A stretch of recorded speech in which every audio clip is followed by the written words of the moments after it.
Hi, everyone, and welcome to another power-packed episode of The Dungeon Crashers. I'm Guy. And I'm Zapeel. Before we get started, make sure to hit that like and subscribe button and turn on notifications so you don't miss any of our great D&D content. We have been seeing a lot more subscribers over these past few days, and that's great. Thank you, everyone, and we are glad you are enjoying what we do here. This build is one that we had in the works for a long time, and we just seem to be putting it off or in favor of viewer request, which is fine. But recently in the comments of a video we did for the Deaderer, put the link up in the corner, he would like to see a barbarian rogue build, and that's all the motivation Guy needed to bring this build to the front of the line. Yeah, this is a special build for me. This is actually my character. A little different because we are using point buy instead of rolling, and I rolled pretty good for this one. And because the race has recently been updated, which is another great reason to make this video. We trade off as DM in our group, but I DM the most, so I don't get to play a lot of characters, particularly at a high level. Yeah.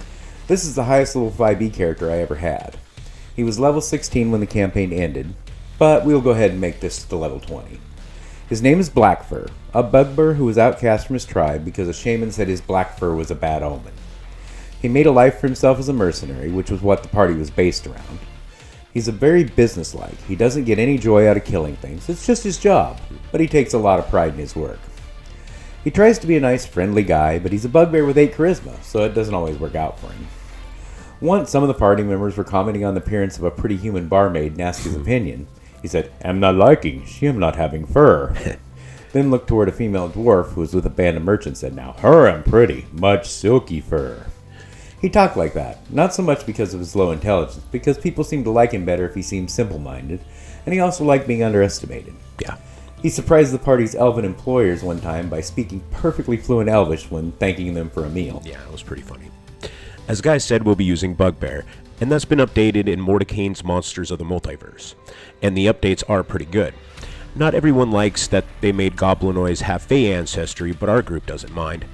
If yours does, feel free to ignore it, but you probably still want the new feature. Bugbears get a +2 to strength and a +1 to dexterity. They have long libs, giving them an additional 5-foot reach. They have Fey ancestry, giving them advantage on saves against being charmed, which is great. It helps with one of the few weaknesses of this character.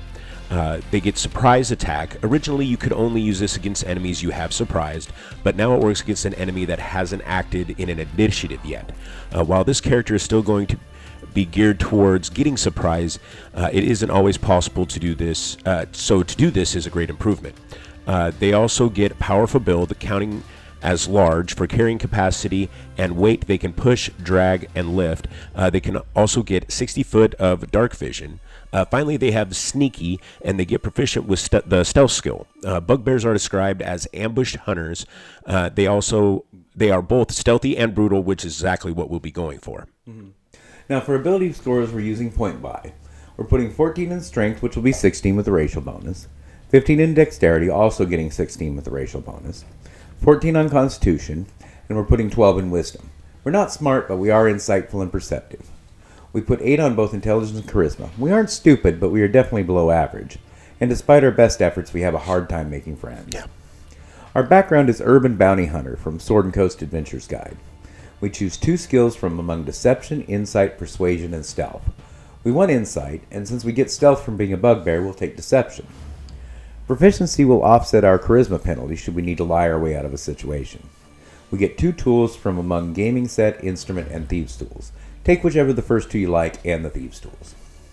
Our background feature is Ear to the Ground, which means we know a lot of people in the seedier parts of cities that can help us by providing information. If your DM works background features into adventures, this can be both useful and fun. And we're using Unarmored Defense, giving us 15 armor class unarmored, and we're going to take a shield.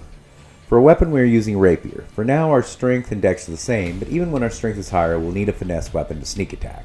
But that's fine, because you aren't required to use your dexterity with finesse weapons, which is good, because we need to make strength-based attacks to gain a lot of the benefits of rage. A rapier may seem like a strange weapon for a bugbear, but not all rapiers are elegant basket-hilted weapons. They're just a long, slim sword used primarily for thrusting. Blackfur called his long knife. We also want a collection of daggers and darts for range attacks. We want these rather than hand axes or javelins because we will want finesse weapons when we get sneak attack. Yeah. We're starting off as Barbarian for the early levels. At first level, we take Barbarian 1. We get 2 skills from the Barbarian list, and we want Athletics and Perception. Athletics is going to be an important ability for us, and with our positive wisdom modifier, we'll make good use of perception. As mentioned before, we get unarmored defense, making our AC 10 plus our dex and con modifiers when not wearing armor, and we can use the shield. This gives us an AC of 17, which is pretty good at first level. We also get Rage, which has a number of advantages. We have advantage on strength saves and strength checks. Strength checks also include athletics, which we are proficient in. This allows us to shove in combat, which will make our enemy prone, giving us advantage on attacks against them. This will be more useful when we get an extra attack. Rage gives us resistance to slashing, piercing, and bludgeoning damage from non-magical weapons. Shrugging off damage is going to be a big part of this build, and this is a great start. Lastly, when raging and making an attack using strength, we get a bonus to our damage rolls, which improves as we level up. Currently, it is at a +2. At second level, we'll be taking Barbarian level 2. We get Danger Sense, which gives us advantage on dexterity saves against attacks we can see. Another good way to shrug off damage, which will get even better when we get Evasion. We also get Reckless Attack, which allows us to gain advantage on all of our attack rolls even when not raging, but enemies get advantage on attacks against us. This will work great to set up Sneak Attack when we get that here in a little bit. And at third level, we take a quick dip into Rogue. Only one for now because we want to get extra attack quickly. First level Rogue gives us a skill from their list, and we're taking Investigation, which will offset our intelligence penalty when searching for traps and secret doors. We get expertise in 2 skills, taking Athletics and Stealth. This makes us a premier scout, being very hard to detect because of stealth, and athletics will allow us to scale walls, jump over pits and chasms, knock down doors if we can't pick the lock, and overcome many other obstacles. It also makes us strong in opposed strength checks such as shoving or grappling. And we learn to speak Thieves' Cant, which is fitting considering our background gives us contacts with all sorts of seedy characters. And we get Sneak Attack, allowing us to deal 1d6 extra damage once per turn when we hit with an attack made with a finesse weapon. We can do this whenever we have advantage against the enemy or we have an ally within 5 feet of them. At 4th level, we go back to Barbarian for level 3, getting our Primal Path, and we want Path of the Totem Warrior, taking the Bear Totem. This gives us resistance to all damage types except Psychic when we are raging, further increasing our ability to shrug off damage. We also get the ability to cast the spells Beast Sense and Speak with Animals as rituals. I suppose how useful this is depends on your campaign, but when playing this character I got a lot of good information using them. And there's also an optional ability available here, which is Primal Knowledge. If your campaign uses it, you can gain another skill from the Barbarian list, and we want Survival, making us as much home in the wilderness as we are in the city. Survival is also used for tracking, and we need to be able to hunt our quarry down. And we also get a third use of Rage at this level. At 5th level, we take 4th level Barbarian, get an ability boost, and we need several, but for now, Strength will be our most important. Stabbing things to death is our bread and butter, so we need to get better at it. At 6th level, we taking 5th level Barbarian, getting extra attack, allowing us to make 2 attacks instead of 1 when we take an attack action. We can now, if we wish, shove an enemy and still make an attack, or simply stab them twice. Our movement speed also increases by 10 feet when not wearing armor. At 7th level, we take 6th level Barbarian, getting Aspect of the Beast, which allows us to choose a totem, either one we already have or another, and we want the Wolf Totem. This lets us track down while moving at fast pace and to move silently at a normal pace. This is perfect for us, making us very dangerous hunter and a scout. We get a 4th use of Rage here at this level. At 8th level, we'll go back to Rogue for a while, taking 2nd, getting Cunning Action, allowing us to dash, disengage, or hide as a bonus action. Our 30-foot movement makes us good at dashing and disengaging, and expertise in stealth makes us very good at hiding. If for some reason you are low on hit points, we could take the excellent hit and run approach, rushing in with Reckless Attack to give us Sneak Attack and disengaging to get out of reach. At 9th level, we take 3rd level of Rogue, getting our Roguish archetype, and we want Assassin. Assassinate gives us advantage on an enemy that hasn't acted in an initiative yet, and any hit on a surprised enemy is a critical hit. As you know, we are very good at surprising enemies. There's also an optional ability here, and if it used in your campaign, it will allow you to use your bonus action to gain advantage on an attack. You can only use this if you haven't moved this turn, and afterwards your movement is reduced to 0. Our Sneak Attack goes up to 2d6 at this level, meaning if we surprise our enemies and hit twice, we get 2 1d8 rapier damages, 2d6 sneak attack, and 2d6 from the Bugbear surprise attack. And if these are criticals, for a total of 4d8 plus 8d6 damage, or 46 on average, or 58 adding strength and rage modifiers. Maximum damage would be up to 92. And at 10th level, we take 4th level Rogue, getting an ability boost, and this time we'll take Constitution, giving us better armor class and hit points. And at 11th level, we take 5th level Rogue for Uncanny Dodge, letting us use our reaction to take half damage from an attack we can see. We already take half damage from most attacks anyway, so we can use this to only take a quarter.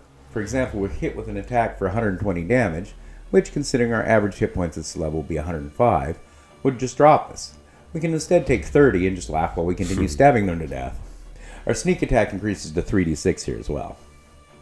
And at 12th level, we take 6th level Rogue, getting 2 more expertise skills, taking Perception to see all of those things we can avoid if we see them, and Deception to make us good at lying despite our low charisma. And at 13th level, we take 7th level Rogue, getting Evasion. When we make a dex save against an attack that lets us save for half damage, we take no damage instead. And even if we fail, we only take half. Our Danger Sense gives us advantage on dex saves, and we have a good dexterity modifier, so yet another way that we can avoid taking damage. Our sneak attack improves to 4d6 here also. And at 14th level, we take 8th level Rogue for an ability boost, and we're going to cap off our strength for maximum stabbing ability. And at 15th level, we go back to Barbarian for 7th level. We get Feral Instinct, giving us advantage on initiative rolls, and if surprised, we can act normally if we use our action to rage. This is great because we want to be the one surprising people, not the one getting surprised. An optional ability here is Instinctive Pounce. If your campaign uses it, this lets us move up to half our movement rate as part of the bonus action we use to rage. This is also very good, especially if we are surprised. And at 16th level, we take 8th level Barbarian for an ability boost, and we're going to increase our Constitution to 18 for more hit points and armor class. This is the level that I stopped playing this character, and I hope to revisit that campaign one day and play him again. Yeah, that was a very good campaign. I liked it too.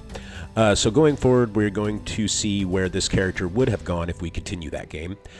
Taking more rogue levels would give us more sneak attack damage and reliable talent, but there isn't anything we want from Assassin, really. Even with expertise in deception, we aren't going to get much use out of false identity outside of goblin communities, and more barbarian levels will have a lot to offer. So at 17th level, we'll take 9th level of Barbarian, and getting Brutal Critical, adding an extra dice of weapon damage when you score a critical hit. Now remember, if we surprise an enemy, all our attacks are critical hits, so this is going to add up. Our rage damage bonus increases to a +3 now. At 18th level, we're taking 10th level of Barbarian. From Totem Warrior, we get the ability to commune with nature as a ritual. This is an excellent divination and can aid us in tracking down an enemy, warn us of threats, or even just find us a safe place to camp. When using Primal Knowledge feature, we get another skill from the Barbarian list, and let's take Intimidate. We're probably a pretty scary guy at this point, and we'll use it to our advantage. At 19th level, we'll take 11th level of Barbarian, getting Relentless Rage. When an attack reduces us to 0 hit points, we can make a DC 10 Constitution save to drop to 1 hit point instead, as long as we are raging. We can use this as many times as we like, but the save DC goes up by 5 each time. We do, however, have an excellent Constitution save. And speaking of that, at 20th level, we take 12th level of Barbarian, getting our final ability boost to cap off that Constitution at 20. Mm-hmm. I agree with taking the last levels of Barbarian. It finished off the character nicely. And at this level, we have an armor class of 20 without magic, over 230 hit points, resistance to most damage when raging, uncanny dodge, evasion, with advantage on dex saves, and even if we get to 0 hit points, we can probably keep fighting anyway. For damage, we have cap strength, rage, 46 sneak attack, surprise attack, and assassinate. So in addition to being hard to kill, we're very good at killing. Mm-hmm. We're also highly mobile with expertise in athletics, fast movement, and cunning action. We're incredibly stealthy with expertise and the ability to move normally while being stealthy. We're a good tracker, have some useful divinations, and even have some social skills with deception and intimidate. A well-rounded character, and in my experience, fun to play. We often add a list of magic items to our build, and I'm going to do the same here. I'm not going to use the items the character actually had because some were homebrew and some were just oddball. So for this video, I'm going to use the same standard we use on all our builds and give 1 very rare or legendary item, 2 rare, and 3 uncommon items for a level 20 character. At very rare, we're keeping it simple with a +3 shield. Since we can't wear armor, our shield should be a good one. At rare, using our first attunement, we want a Crystal Rapier from Fitzman's Treasury of Dragons. It does an additional D8 radiant damage on each attack and has 3 charges, and you can spend a charge to heal damage equal to the radiant damage you deal, and you get 1d3 charges back each dawn. Also at rare, using our second attunement slot, we want Braces of Defense. This adds 2 to our armor class and works with unarmored defense. At uncommon, using our last attunement, we'll take a Cloak of Protection. We also take Boots of Elvenkind for advantage on stealth checks, and Gloves of Thievery will give us a +5 bonus to sleight of hand and checks to pick locks. Yeah. We hope you enjoyed this build, and thanks for tuning in. We hope you join us next time when we'll be doing a build for Thiago Valdo, who wants a Hexblade multi-class based around serving the God of Knowledge. We are looking forward to it. It's turning out to be a pretty good build. As usual, if you have any questions, comments, or build requests, please leave them in the comments section below. We love hearing from you. So until next time, cheers!